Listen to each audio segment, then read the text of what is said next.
assault and batteries, but my trunk stay ever ready. Assault and battery, if you scared, you never ready. I think it was going to be about WrestleMania, and I've been trying to watch Raw and SmackDown over the last couple weeks, and as brutal as they both were, it kind of made it really, really obvious that WWE needs a big star to really elevate things and really put that magic back into WrestleMania season. Since the Royal Rumble, I feel like things have been a little bit flat, and I think a lot of it has to do with one, where the Royal Rumble was. Having it in Saudi Arabia in that new building, I feel like was kind of a flop.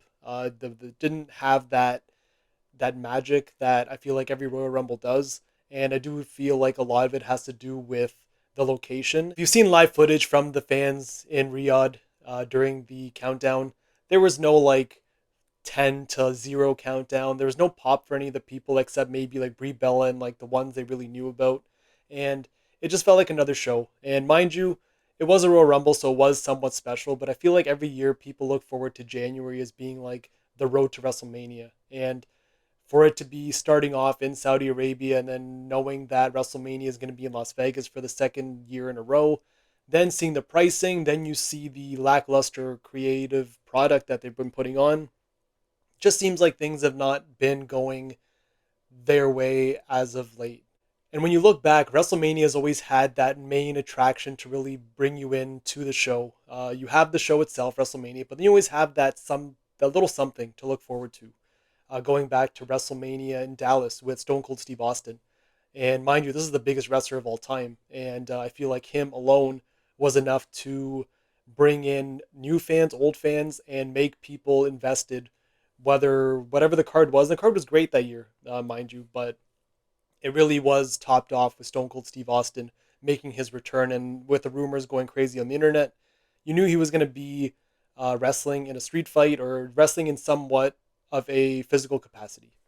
And then the year after, you had Cody Rhodes making his big return to WWE, and he was in the main event against Roman Reigns. And Roman's been champion for so many years at that point, and it was like, could this be the year that Cody beats Roman? And everyone thought it was, and clearly it wasn't. So that, not to mention that WrestleMania after in Los Angeles, Hollywood, was one of the greatest WrestleManias of all time, in my opinion. I was kind of out of wrestling at that time, but going back and watching it, I'm like, man, I kind of wish I was like indulged in the product like I am now, and I've been over the last year or two to really be able to experience just how magical that moment really was, that WrestleMania in general. And then the year after, you have Cody's redemption, so everyone's like, he has to win at this point. And then, not to mention, The Rock was in the picture at that time. And with all that being said, WrestleMania 40 has and will go down as one of the greatest WrestleManias of all time because of Cody's story and the last 5 minutes of the WrestleMania Night 2 main event. And then last year, you had John Cena, who, again, second biggest wrestler, maybe even one of all time. He is on his retirement tour. He is fighting for the title.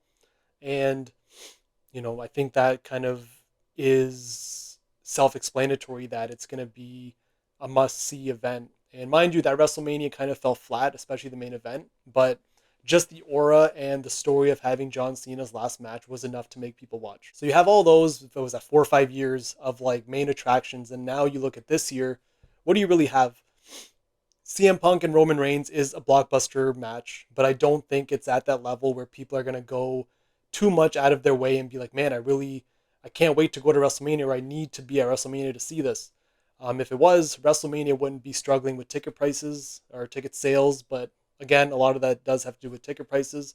And then put a little sprinkle on top is WWE's cutting off people's live streaming ability, so you have to like be at the building to watch the show, and you can't watch restaurants can't stream any of the shows in that certain vicinity, which I think is absolute bullshit.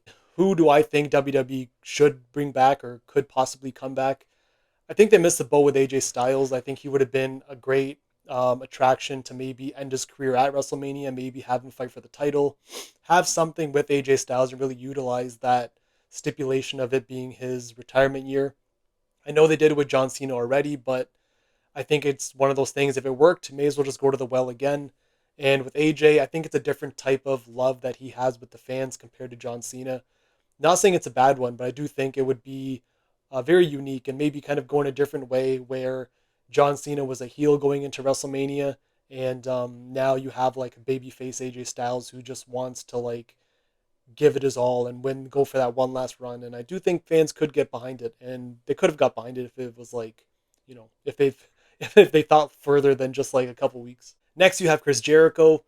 Mind you, like Jericho's fine. He's good. He's great. But I don't think he's at that needle mover level that like an Austin would be, that a Rock would be, that an Undertaker is. And even though they all wrestled in the same era, I don't think that Jericho is one of those guys who can really put more asses in seats that are already there. I really compare Jericho to someone like a CM Punk, someone like a Seth Rollins. I do think he's on that upper mid card main event level, but not that type of person that can really like be the guy. Then you have someone like The Rock, and this has been going on for the last couple years where WWE and the fans, it's like they kind of tease it, but then they like don't, and then he like does some promo or puts some tweet out, and everyone's like he's showing up, but he never does. And I think if there is any time, now is the time, because I feel is desperately needed. I think there's so many stories that he can just be inserted in, whether it be with Roman, whether it be with Cody, whether it be with Punk. They need something. They need someone of the caliber of The Rock to really bring people's interest up. And not to mention the creative's been so like boring as of late that I do think someone like The Rock can really twist things and make it like come up from the dead. And mind you, there's coming from the dead. The Undertaker is another guy. Um, Maybe not in a physical aspect, but I do think there is a spot for the Undertaker in any show. I think he's someone who, whether it be in just a cameo thing or a backstage or some sort of stipulation, whatever. But Undertaker's another guy who can definitely make people invested and make people want to go out of their way to see an event. They have an incredible roster. I just don't think there's like everyone's like on the tip. You got LA Knight. He's there. He just needs like everyone to get behind him, the company to get behind him. Jey Uso's there, Cody's there, Drew's there, Jacob Fatu's there, Roman. You have Punk. It's like those are 7 guys right there that can easily lead a company to the promised land. But it's like everyone's just kind of on the brink. And Roman can't do everything. He out of everyone I listed, him and Cody are really. I'd throw Punk on there too. Him, Cody, and Punk are like the top 3, and Brock's in there as well. But just something needs to be done where you can like be excited about WrestleMania, and I don't think that is happening right now. So that's the video, and I'll see you guys in the next one.